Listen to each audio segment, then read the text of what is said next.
Hi. The first part of that video was filmed about 2.5 weeks ago. And I am tagging it with this because I'm actually on the other side of having done what Kelly and I had charted to do.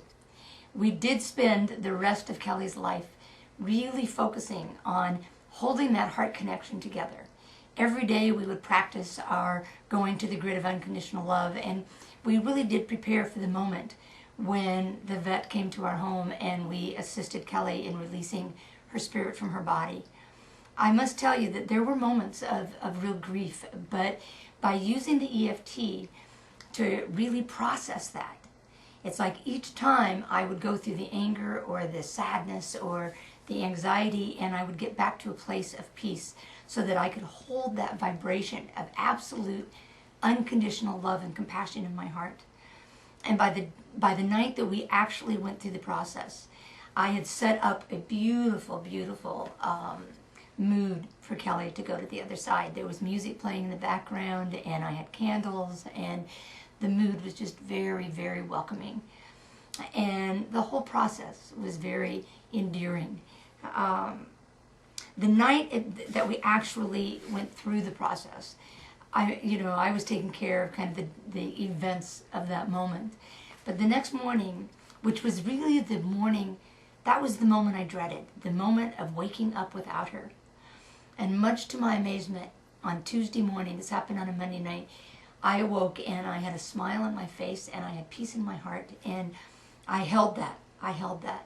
Now, that evening, through this process, by the way, I've done a series of conference calls, and the first 3 conference calls chronicled my experience and gives some of the exercises I used. But the 4th conference call was by invitation only, and it was by several of my female friends who had agreed to kind of hold a sacred circle for Kelly and I as we went through this process. And so the Tuesday night, we called into the conference call line, and each of us shared what our experience was. Those 4 conference calls, as well as a 38-page booklet really describing this whole experience, can be found on my website, and I invite you to download it. There's a small place to make a donation. All we're asking for is a little bit of a donation so that we can have money to duplicate this, to get this word out, but also so that we can give 50% of it to a rescue center for dogs. There's just so many dogs out there that need homes that I really want to support that cause. What I want to get across to you in this second half, however, is not only the incredible experience that I had the next day, which I document in the booklet. Kelly actually, her spirit actually showed me how she experienced the transition and takes me on a journey that's just unbelievable. Honest to God, my heart was changed during this experience.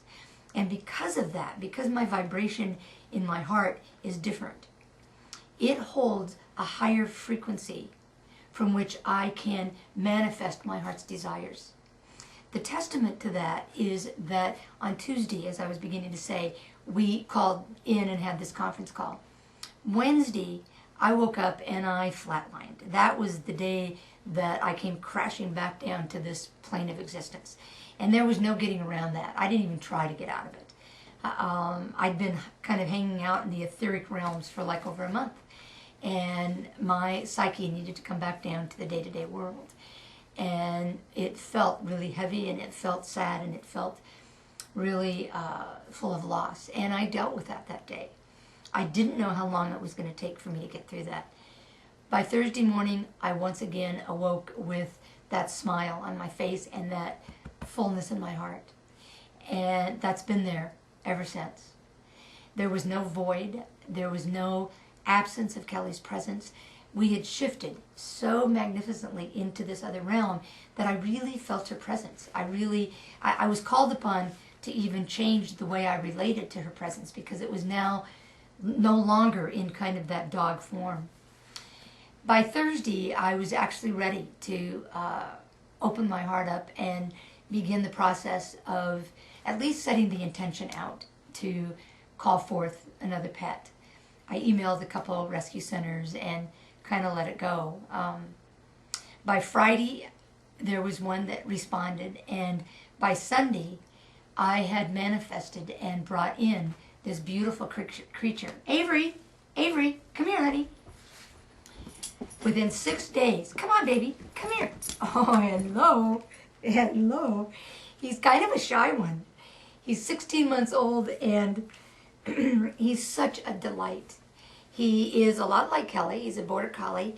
He's male. He's got a different kind of face, but he's just pure joy. And I believe I call Avery my medical or my miracle dog. And the reason I do that is because what he shows me is I really believe that because I was so willing to use the EFT and had the courage to really process through the emotions as they came up and to really work through all the feelings, that my heart was really ready to receive again.